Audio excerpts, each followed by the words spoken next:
Hello, ഞാനിന്ന് ആദ്യമായിട്ട് മുട്ട പപ്സ് ഉണ്ടാക്കാൻ പോവുകയാണ്. അതിന് 3 മുട്ട പുഴുങ്ങി വെച്ചു, കുറച്ച് സബോള ഇടാത്ത മസാലയൊക്കെ ഇട്ട് റെഡിയാക്കി വെച്ചു. പിന്നെ ഇതിൻ്റെ ഷീറ്റ് മേടിച്ചത്, അത് ഒരു ഷീറ്റ് 6 പീസാക്കി, 6 എണ്ണം ഉണ്ടാക്കാം ഒരു ഷീറ്റ് മേടിക്കുവാണെങ്കിൽ. പിന്നെ മുട്ട ഞാൻ 3 എണ്ണം 6 പീസാക്കി വെച്ചു. എൻ്റെ ചാനൽ സബ്സ്ക്രൈബ് ചെയ്യാത്തവർ ദയവ് ചെയ്തൊന്ന് സബ്സ്ക്രൈബ് ചെയ്യണം. അത്ര വലിയ വീഡിയോസ് അല്ലെങ്കിലും ചെറിയ രീതിയിൽ ഞാനും ഓരോ വീഡിയോസ് ഇടാം. അതുകൊണ്ട് എല്ലാവരും എന്നെ ഒന്ന് സപ്പോർട്ട് ചെയ്യണം. നമ്മൾ റെഡിയാക്കി വെച്ചിരിക്കുന്ന മസാല ഓരോ പീസിലും എടുത്ത് വെച്ചു. അതിന് ശേഷം മുറിച്ച് വെച്ചിരിക്കുന്ന മുട്ടയുടെ ഓരോ പീസ് അതിൻ്റെ ഉള്ളിലായിട്ട് കമത്തി ഇങ്ങനെ അടുക്കി അടുക്കി വെച്ചു.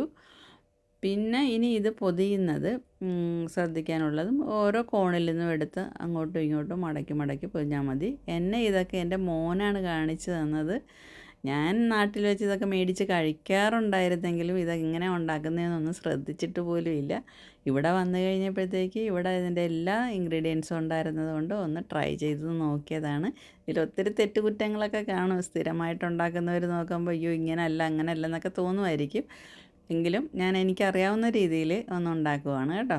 ഇതെല്ലാം ഒട്ടിച്ച് വെച്ചതിന് ശേഷം ഒരു മുട്ട അടിച്ച് അതിൻ്റെ പുറമേ ഒന്ന് തുടച്ച് കൊടുക്കണം. നമ്മൾ ഒട്ടിച്ച് വെച്ചിരിക്കുന്നത് വിട്ടു പോകാതിരിക്കാനും കൂടെയാണ് ഈ മുട്ട അതിൻ്റെ പുറമേ തൂത്ത് കൊടുക്കുന്നത്.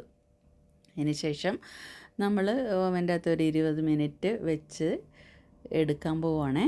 കുക്ക് ചെയ്ത ശേഷം എടുക്കുവാണേ. ഓക്കെ, മുട്ട പപ്സ് റെഡി.